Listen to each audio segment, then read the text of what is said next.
বৃষ্টিকে উপেক্ষা করে, ঝড়ে জল প্রত্যেকটা বিষয়কে উপেক্ষা করে আপনারা প্রচার চালিয়ে দিচ্ছেন। প্রচার আপনারা বিগত দিনে মমতা বন্দ্যোপাধ্যায়ের উন্নয়নকে মানুষের বাড়ি জনজাতি প্রকল্পকে মানুষের দুয়ারে পৌঁছানোর মধ্যে দিয়েই করেছেন। এখন প্রার্থী পরিচিতি বিকাশিত বা বিভিন্ন মানুষের সমস্যা বা বিগত দিনের নির্বাচনে আমরা যা কথা দিয়েছিলাম তার কথাটা করতে পেরেছি, প্রত্যেকটা বিষয় নিয়ে আপনারা মানুষের দুয়ারে ছিলেন। সেই জন্য আরও একবার আপনাদের ধন্যবাদ জানাই। কষ্ট আপনারা করেছেন, তারপরেও আপনারা নির্বাচনটা করেছেন। তো আজ একেবারে অন্তিম লগ্নে আপনাদের উদ্দেশ্যে দার্জিলিং জেলার সমাজের সভানেত্রী হিসেবে একটা আবেদন জানাবো। যেভাবে মাথা ঠান্ডা করে কোনো রকম প্ররোচনায় পা না দিয়ে আপনারা এই 1.5 মাস ধরে নির্বাচন যে পরিচালনা করেছে, যেভাবে প্রচার কার্য চালিয়েছে, ঠিক একইভাবে আগামী এই দুটো দিন, বিশেষ করে 26 তারিখ আমাদের গণতন্ত্রের বৃহৎ উৎসব অষ্টাদশ লোকসভা নির্বাচন, সেই দিনটিকে আমাদের একেবারে উৎসবের মেজাজেই পালন করতে হবে। আপনারা মাথা ঠান্ডা রাখবেন। অনেকে হয়তো আপনাদের উত্তপ্ত করতে চাইলে প্ররোচনায় প্রলোভনে পা দেবেন না। যেভাবে আপনারা মানুষের পাশে ছিলেন, কনফিডেন্স লেভেল হাই রাখবেন। মানুষ কিন্তু আপনাদের পাশে রয়েছে, আমাদের পাশে রয়েছে। মমতা বন্দ্যোপাধ্যায় হাত তারা শক্ত করবে এই মনস্থির করেছেন। কারণ এবারে এই নির্বাচনের নেতৃত্ব আপনারা দিয়েছেন এবং এই নির্বাচনের নেতৃত্ব আমাদের সাধারণ মানুষরা, যারা ধর্ম বর্ণ দল নির্বিশেষে গ্রাম থেকে শহরের যে সাধারণ মানুষ রয়েছে, যারা প্রত্যক্ষভাবে হয়তো কোনো পার্টির সাথে নয়, তারা পরোক্ষভাবে সাথে রয়েছে, সেই মানুষরা নেতৃত্ব দিচ্ছে। যেখানে মানুষ নেতৃত্ব দেবে সেখানে আমাদের ভয় থাকার কোনো বিষয় নেই। যেখানে আমরা সারা বছর মানুষের পাশে ছিলাম, আমাদের কোনো রকম ভুল থাকার বিষয় নেই। শুধু একটাই আবেদন বারে বারে করবো, কোনো প্ররোচনায় পা দেবেন না। অনেকেই হয়তো উদ্বুদ্ধ করতে চাইবে, উদ্বুদ্ধ তো না, প্ররোচনায় বা আপনাদের উত্তপ্ত করতে চাইবে। আপনারা কোনোভাবেই নিজেদের সিদ্ধান্ত থেকে এক চুলো নড়বেন না।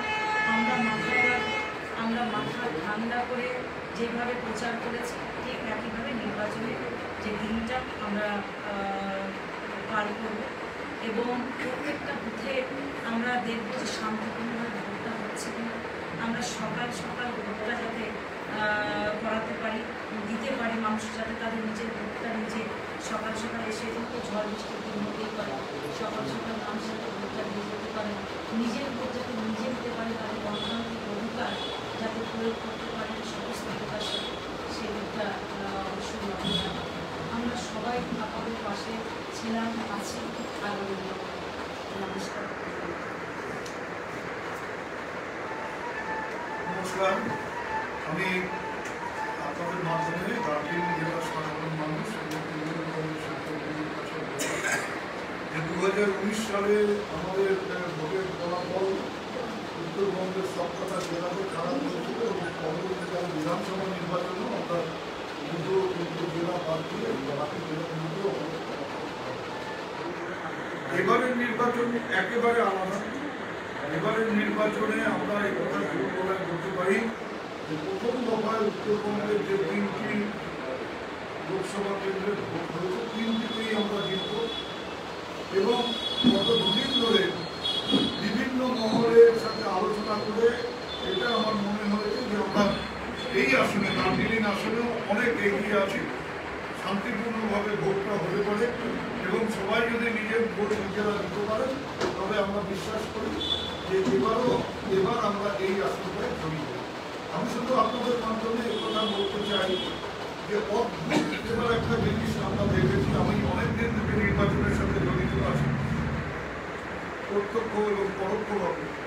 আমি অনেক নির্বাচনে দেখেছি, কিন্তু এই যে নির্বাচনে যেভাবে মহিলারা ভোটের দিন দলে দলে তারা বুথ কেন্দ্রে গেছেন, ভোট দিয়েছেন এবং একটা উৎসবের বাতাবরণ তৈরি হয়েছে প্রত্যেকটা বুথ কেন্দ্রে, সেটা যদি কোনো ইঙ্গিত হয় তবে আমরা এই কথা বলতে পারি যে আমাদের রাজ্যের মাননীয় মুখ্যমন্ত্রী, আমাদের নেত্রী মমতা বন্দ্যোপাধ্যায়ের লক্ষ্মী ভাণ্ডার বিপুলভাবে মহিলাদের মধ্যে একটা উৎসাহ উদ্দীপনা সৃষ্টি করেছে এবং তারা এই লক্ষ্মীর ভাণ্ডারকে বজায় রাখবার জন্য দলে দলে তৃণমূলের পক্ষে, তৃণমূলের প্রার্থীদের পক্ষে ভোট দিয়েছে। আর একটা কথা আপনারা ইতিমধ্যে জেনেছেন, বিজেপির এক নেত্রী কুচবিহারে দিনহাটায় বক্তব্য রাখতে গিয়ে পরিষ্কারভাবে বলেছিলেন যে তারা যদি 35টি আসন পশ্চিমবাংলায় পান, 42টির মধ্যে 35টি আসন পান, তাহলে 3 মাসের মধ্যে লক্ষ্মীর ভান্ডার পশ্চিমবাংলায় বন্ধ করবে।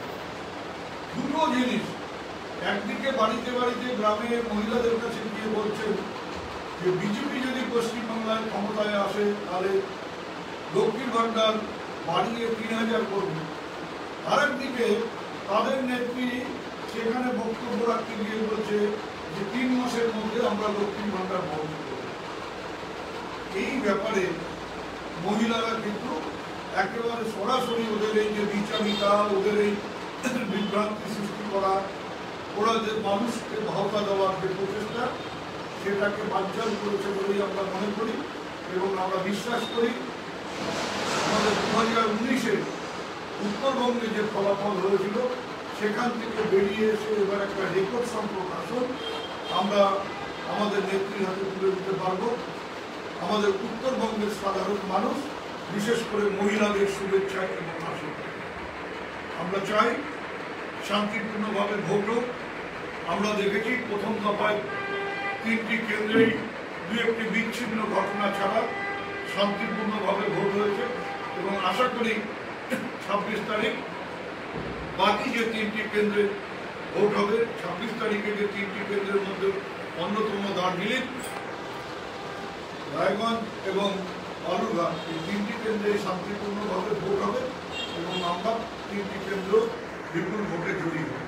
আমার শুধু সাধারণ মানুষের কাছে, ভোটারদের কাছে এবং তৃণমূল কর্মীদের কাছে আবেদন, নানা প্ররোচনায় যেটা আমাদের এখানে সমতলের সভাপতি পাপিয়া ঘোষ করেছেন যে নানাভাবে প্ররোচনা দেওয়ার চেষ্টা হবে, নানাভাবে উৎপীড়িত করবার চেষ্টা হবে, কোনো ফাঁদে পা না দিয়ে আমরা শান্তিপূর্ণ ভোটের দিকে নজর রাখবো, শান্তিপূর্ণভাবে ভোট যাতে হয় সেদিকে।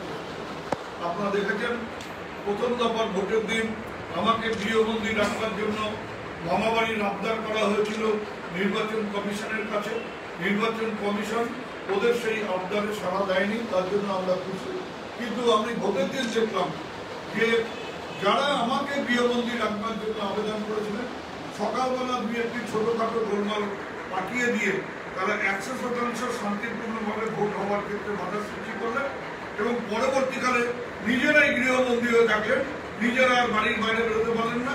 আমরাই মানুষের কাছে পৌঁছলাম, মানুষ কর্মীদের কাছে পৌঁছলাম, ভোটারদের কাছে পৌঁছলাম এবং বিপুলভাবে যাতে ভোটে মানুষ এগিয়ে আসে সেই ব্যাপারে উৎসাহিত করলাম। ভোটের দিন আমরা কাউকে বলিনি যে অমুক চিহ্নে ভোট দিন, আমরা শুধু সবাইকে আবেদন করেছি শান্তিতে ভোট দিন, আপনার ভোট আপনি দিন এবং সকাল সকাল ভোট দিন।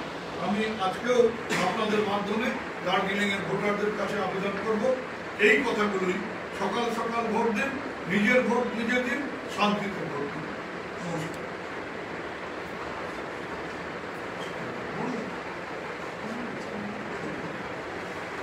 শুভেচ্ছা সমস্ত সাংবাদিক বন্ধুদের। দলীয় পর্যায়ে আমাদের সভানেত্রী আপনাদের বলছেন, আমি শুধু দুটো কথা বলতে চাই। আজকে অন্তিম লগ্নে সাধারণ মানুষের কাছে এই আবেদন আমাদের, প্রতিটি আজকে সারা ভারতবর্ষে আমাদের জননেত্রী মমতা বন্দ্যোপাধ্যায় যে স্লোগান দিয়েছিলেন, দাবি জানিয়েছিলেন, no voter card no vote, এবং আজকে যে ভোটার কার্ড রয়েছে মানুষের হাতে হাতে, সেই ভোটার কার্ড অনেকে হয়তো আজকে ভুলে গেছে কিংবা জানে না। এই ভোটার কার্ডটা মমতা ব্যানার্জির আন্দোলনের ফসল। ঠিক তেমনি আজকে এনআরসি এবং সিএ নিয়ে আমাদের নেত্রী একটা আবেদন রেখেছেন বাংলার মানুষের কাছে, ভারতবর্ষের মানুষের কাছে, আর কোনো নতুন করে আবেদন না। দ্বিতীয় পর্যায়ে বলবো, আমরা ইতিমধ্যে আমাদের কর্মীদের ধন্যবাদ জানিয়েছি, যেভাবে তারা পরিশ্রম করেছে যে 2 মাস ধরে। আজকে অন্তিম লগ্নে সভাপতির সুরে সুর মিলিয়ে বলতে চাইছি, আমরা একটা কথা তাদের বলেছিলাম, নিজের বুথে নিজেকে জিততে হবে, নিজের বুথে নিজেকে জিততে হবে। অতীতেও আমরা এই স্লোগানের